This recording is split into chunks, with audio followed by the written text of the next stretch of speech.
Selamat menonton. Jangan lupa bantu like dan subscribe channel ini.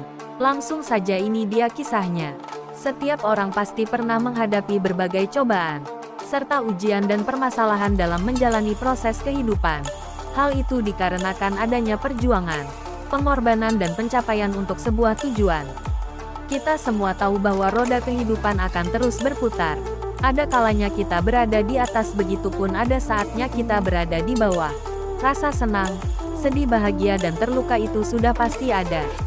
Kita hanya perlu menyikapinya dengan penuh kesabaran, keikhlasan hati untuk menerima semuanya. Jangan pernah putus asa dan tetap semangat, agar tidak mudah menyerah ketika mendapatkan ujian, cobaan dan permasalahan hidup.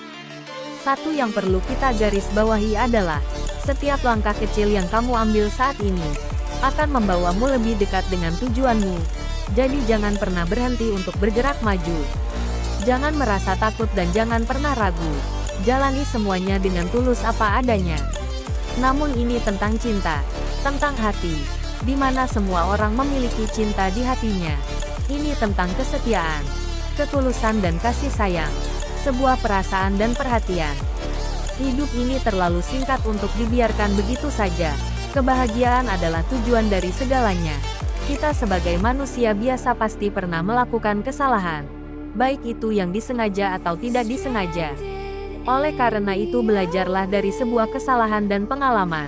Cinta bukanlah tentang menemukan seseorang yang sempurna, melainkan menerima semua kelebihan dan kekurangan pasangan kita dengan sempurna. Perkenalkan, namaku Ari. Usiaku 26 tahun. Aku bekerja di salah satu pabrik tak jauh dari rumah. Seperti biasa rumahku selalu ramai tetangga yang main ke rumah. Ya namanya juga ibu-ibu zaman now. Kerjaannya ngerumpi setiap hari. Kebetulan ibuku mengadakan arisan di rumah. Jadi banyak tetangga yang ikut arisan bersama ibuku. Sebut saja namanya Bu Tuti, tetanggaku yang dekat dengan ibuku. Waktu itu sekitar jam 6 sore. Setelah aku pulang bekerja, aku kaget ketika melihat Bu Tuti sedang tidur di sofa ruang tamu. Astaga, Bu Tuti seksi banget. Tubuhnya montok berisi. Gunung kembarnya besar dan padat. Mataku terus menatap kedua gunung kembar Bu Tuti yang sedikit menonjol keluar. Aku merasa tergoda dengan gunung kembar Bu Tuti yang besar, padat dan mulus. Pikiranku mulai kemana-mana. Aku terus mengamati bentuk tubuh Bu Tuti yang sedang tidur. Tak sengaja aku melihat rok Bu Tuti yang sedikit terangkat ke atas, membuat apem Bu Tuti sedikit terlihat dengan jelas. Mataku semakin membesar. Aku mencoba menahan keinginanku. Kemudian aku membangunkan Bu Tuti yang tengah tidur di sofa ruang tamu. Bu Tuti bangun, sudah sore.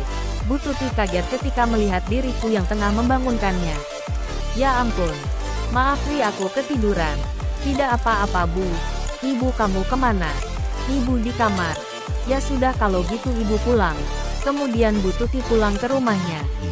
Setelah Bu Tuti pulang, aku duduk di sofa ruang tamu. Kembali aku membayangkan tubuh Bu Tuti yang seksi, montok dan berisi. Sepertinya enak sekali gunungnya Bu Tuti. Ya ampun, kenapa aku jadi mikirin Bu Tuti? Dia kan tetanggaku. Tak lama ibuku menanyakan Bu Tuti. Dia sudah pulang Bu. Aku yang membangunkannya. Oh begitu. Ya sudah, aku mau mandi. Selesai mandi aku makan bersama ibu di ruang tamu sambil menonton televisi. Kasihan Bu Tuti. Kasihan kenapa Bu? Suaminya sekarang jarang pulang. Jarang dikirimin uang oleh suaminya. Loh, terus makan ini itu dari mana? Dia meminjam uang ke ibu. Kadang suka ibu ajak makan di sini. Karena ibu kasihan kepada Bu Tuti, tetangga kita. Tidak apa-apa Bu. Ari senang jika ibu mau membantu Bu Tuti. Singkat cerita, malam itu, sekitar jam 10 malam, aku pulang ke rumah. Begitu aku masuk, aku kaget ketika melihat Bu Tuti yang tengah tidur di ruang tamu. Loh Bu, kok ada Bu Tuti? Iya nak, Bu Tuti ingin menginap di sini. Tidak apa-apa kan? Aku tersenyum. Kemudian ibuku masuk ke dalam kamarnya. Ya sudah, ibu tinggal tidur ya. Ini Bu Tuti gimana Bu? Biarin dia tidur di situ. Ya sudah, kemudian aku duduk di samping Bu Tuti dan menyalakan televisi. Tiba-tiba Bu Tuti bangun dan menarik tanganku ke arah tubuhnya. Has, kamu jangan berisik. Di mana ibumu?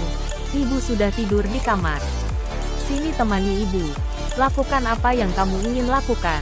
Ibu akan memberikannya sama kamu malam ini. Tapi Bu, sudah jangan malu-malu. Kamu ingin merasakan gunung kembarku kan?